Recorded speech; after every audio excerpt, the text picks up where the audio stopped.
And to talk more about the country's first African-American president's policy, we're now joined live from Washington, D.C. by Adam Kokesh, an activist with the Iraq Veterans Against the War organization.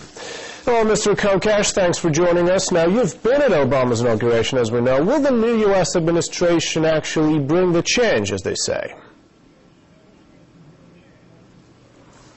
Well, I listened to a speech that Biden gave at the DNC where he kept talking about McCain's policies and saying, that's not change, that's more of the same. Well, if you really look closely at all of the Obama administration's proposed policies, they really don't represent any kind of significant change. There's a proposed drawdown and privatization of the occupation of Iraq, which is actually very similar to what Bush was talking about towards the end of his term. And what we see is the same destructive interventionist foreign policy, including a surge in Afghanistan. So, do you think President Obama should withdraw U.S. troops from Iraq immediately?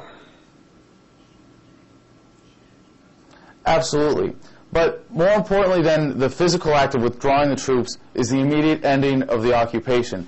And that can actually happen with a single presidential order, because the occupation, that is to say, the forceful interference with Iraqi sovereignty, is contingent upon the way that the U.S. forces are using force itself in this occupation. And a number of the other presidential candidates spoke about immediately ceasing combat operations. And that's very important. And once you do that, you can begin the process of physically withdrawing the troops and handing over the facilities that are being occupied immediately. Now, you've just mentioned this troop surge and occupation. Now, they say this troop surge is making Iraq a safer place. So you don't agree with that, do you? Well, the surge was just more of the same, and frankly, the only reason it's even known as the surge is because it was propagandized as such. There were actually a number of surges between the end of the war, May 1st, 2003, and the surge of last year.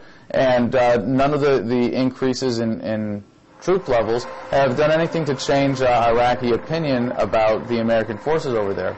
You know, the so-called success of the surge is really the success of a new propaganda device and having quelled a lot of the general disdain and distaste for this war that has gone on for far too long. Now, Mr. Kokesh, let's now switch to Afghanistan. You are obviously critical about that, but does this policy in Afghanistan, is it any better in comparison to that of in Iraq?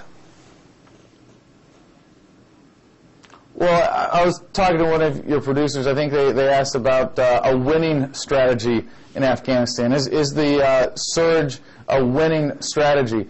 And we have to remember, what we're talking about here is an occupation. And an occupation is not a war. And there are no winners because everybody just loses in an occupation. Now, we have been propagandized into believing that our government is conducting some larger war on terror and thus been bullied into supporting these occupations in Iraq and Afghanistan, and as Obama has, supporting the strikes in Pakistan even. But terrorism is a crime, and it should be pursued as criminals, or terrorists should be pursued as criminals. And you don't need to occupy foreign countries to pursue terrorists. And in your opinion, do these overseas wars fuel anti-Muslim sentiment in the United States as well? Well, I'm not an expert on Muslim sentiment, but when I was in Fallujah, we paid Salacia payments. What we thought was very benevolent of us to pay for compensation for families of those that had been killed by accident or deliberately during the siege of Fallujah in 2004.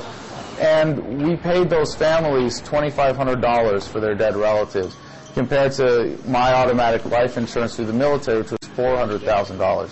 And I think we're sending some very clear messages by the way these occupations are being conducted and the lack of respect for sovereignty of Muslim countries, that we really don't value life over there. And we're continuing to send that message every day that we have troops occupying this country.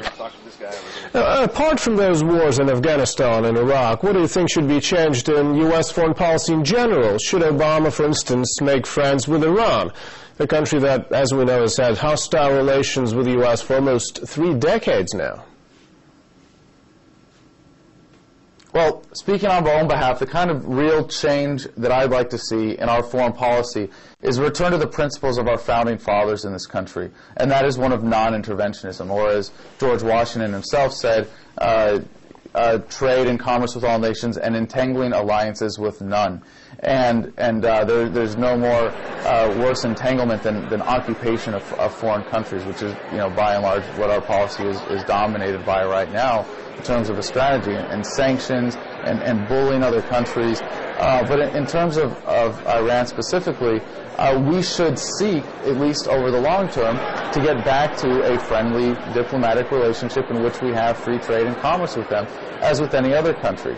But most importantly, in order to do that, we need to stop fighting proxy wars against Iran, such as in Palestine, where we're fueling one side of that by funding the Israelis to the tune of $40 billion a year.